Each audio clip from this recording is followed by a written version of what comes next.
Now, from WYDC TV, this is Big Fox News at 10.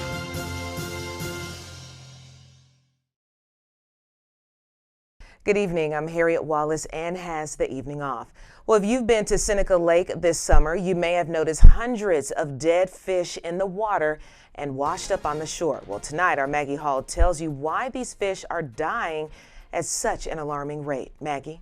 Watkins Glen was just named one of the best summer travel destinations by a travel website. A huge draw for vacationers is Seneca Lake. Seneca Harbor Park has a marina and the iconic red gazebo on the dock that looks out onto the rock path and the lake itself. But recently, dead fish have been floating up not only in Seneca Harbor Park, but all across Seneca Lake.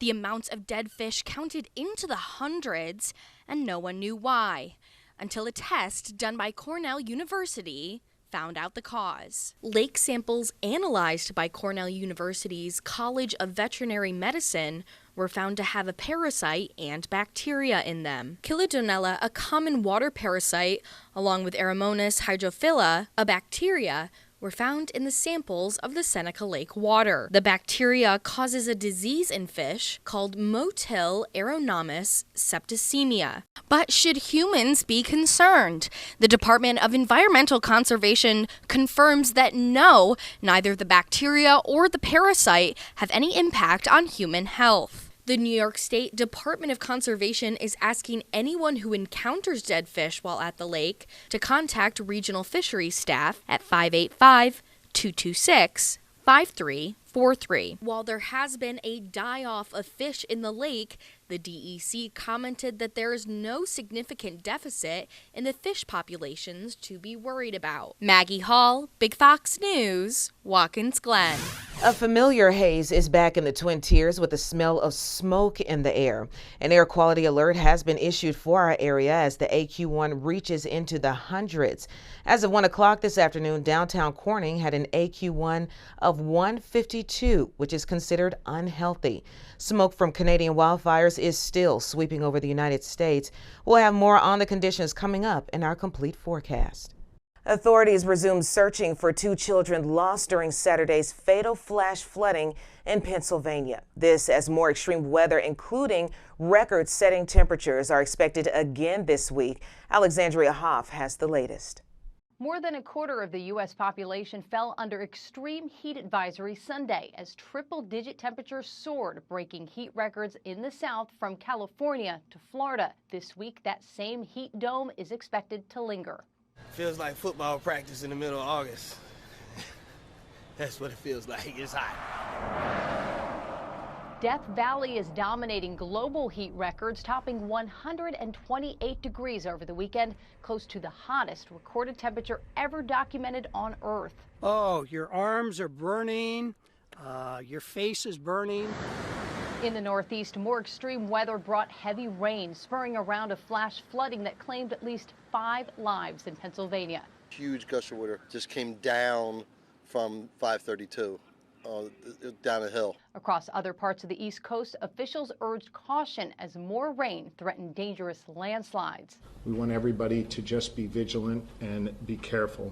In New York, strong storms led to hundreds of flight cancellations at airports and tornado warnings along the Massachusetts-New Hampshire border. And as I said before, this is possibly our new normal. And while Earth had its hottest recorded days this month, scientists say next year could be even hotter as El Nino isn't expected to peak until later this year. In Washington, Alexandria Hoff, Fox News. And the results are in for the winners of the Elmira Street Painting Festival. The 2023 Best in Show piece was made by an artist all the way from Tennessee, Summer Small. Second place went to Jennifer Thomas, and third place went to Cuba Leach. The Street Painting Festival was held this past Saturday, and you may still be able to catch some of the art on the pavement in downtown Elmira. The Red Knights of New York 42 Motorcycle Club raised $40,000 for the Wounded Warrior Project during their annual benefit ride. On its 11th year, the benefit ride began at the Bath Volunteer Fire Department on Saturday and went for 100 miles. John Conrad, Public Information Officer for the Motorcycle Club, spoke with Big Fox News about why the club raises money for the Wounded Warriors Project. We don't want people left behind. I mean, that's the biggest thing. You've seen it in the past, unfortunately during the Vietnam War and such like this. People need our help. They've gone, they've given their all. Some come back physically or emotionally. They both need help, and we want to be there to try to help them. To learn more about our local Red Knights, find them on Facebook at Red Knights NY42. An escaped Pennsylvania inmate was caught over the weekend. The 9-day manhunt for Michael Berman ended at gunpoint Saturday. He was detained by the United States Marshal Service on a federal warrant for unlawful flight to avoid prosecution. Berman is currently being held at the Erie County Prison. Investigators are still looking into his escape from the Warren County Jail. With a little more than a month to the first GOP debate, some presidential candidates are scrambling to qualify. It could be a make or break moment for them, while all eyes are on the frontrunner, Donald Trump, who's yet to say for sure whether he'll be there or not. Madeline Rivera reports. In just a little more than a month, several GOP presidential candidates will turn up the heat on the debate stage in Milwaukee. So far, only a handful of contenders have qualified, with several struggling to gain traction. As President of the United States, I will work for the people. Senator Tim Scott is gearing up for the first showdown. He has snagged a coveted spot along with former President Donald Trump. Candidates must satisfy polling requirements and bring in at least 40,000 donors. Notably missing from the list, former Vice President Mike Pence, who has yet to meet the criteria. I intend to be on that debate stage in late August. We're working every day to get to that threshold, 40,000. Trouble may also be lurking for Ron DeSantis, with reports highlighting his campaign's high cash burn rate and recent layoffs. Fewer than 10 staffers were let go as the Florida governor's team looks to refocus resources on Iowa, per Politico. There's no doubt he's in one of these downdrafts that every presidential campaign experiences in its coverage and in the narrative, and either grinds you down or you show resilience. But as candidates vie to make the debate stage, former President Trump is considering not appearing at all, citing his lead in the polls. Ronald Reagan didn't do it, and a lot of other people didn't do it. When you have a big lead, you don't do it. And we have a lead of 50 and 60 points in some cases. To secure their spot on the stage, candidates must also pledge to support the eventual Republican nominee in the general election. The first debate will be held on August 23rd. In Washington, Madeline Rivera, Fox News. We've got your complete work week forecast next, plus this. A longtime presence in the modern civil rights movement announces he's stepping down from the organization he founded. I'm CB Cotton in New York with a look at Jesse Jackson's career and retirement plans coming up. Here's your local stock market update from Big Fox.